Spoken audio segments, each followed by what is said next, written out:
अस्सलाम वालेकुम YouTube family. होर सुनाओ किद्दां सेहत बेआ ठीक आ? असीं भी ठीक ठाक आ। अज बनान लगे हैं ब्रैड अंडे। देखो आ 3 अंडे देखो आ तोड़ ले सीगे। 3 अंडे आ ते इहदे विच हुण आपां पाना वा लूण मिर्च। बिस्मिल्लाहिर्रहमानिर्रहीम। जी पा लिया आपां गरम मसाला ते सुक्का धनिया। हुण इहदे विच पाउणी आ लाल मिर्च। बिस्मिल्लाहिर्रहमानिर्रहीम। देखो लाल मिर्च पा ली।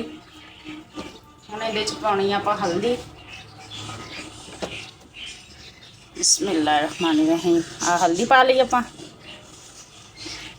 हुण इहदे च आपां पाउणा नमक।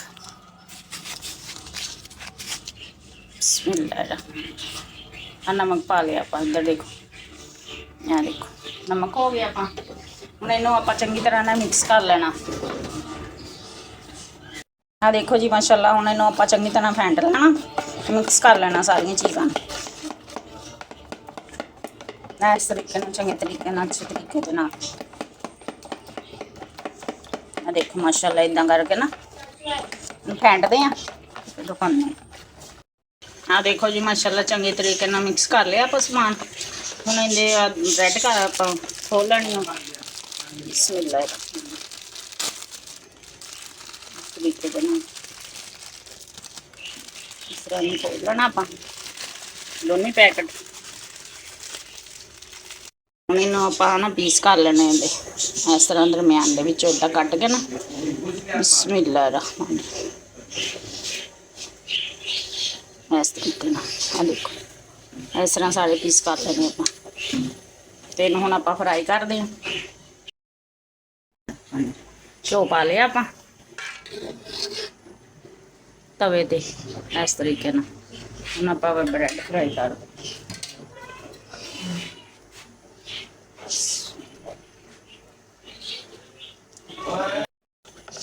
देखो माशाअल्लाह इस तरीके दे नाल।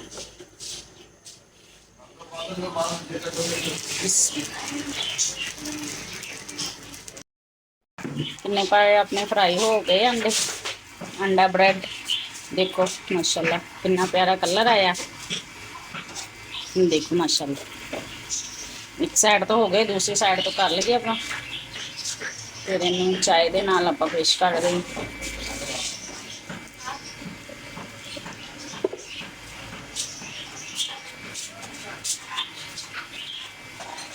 देखो दोनों साइडों तो माशाल्लाह कलर कितना प्यारा है।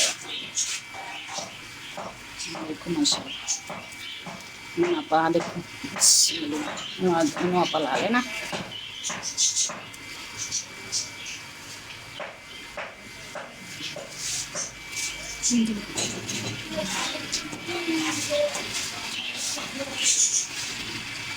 हुण इन्हूं आपां तार लेना। देखो इधर बाकी आपां फ्राई कर ले सी सारे।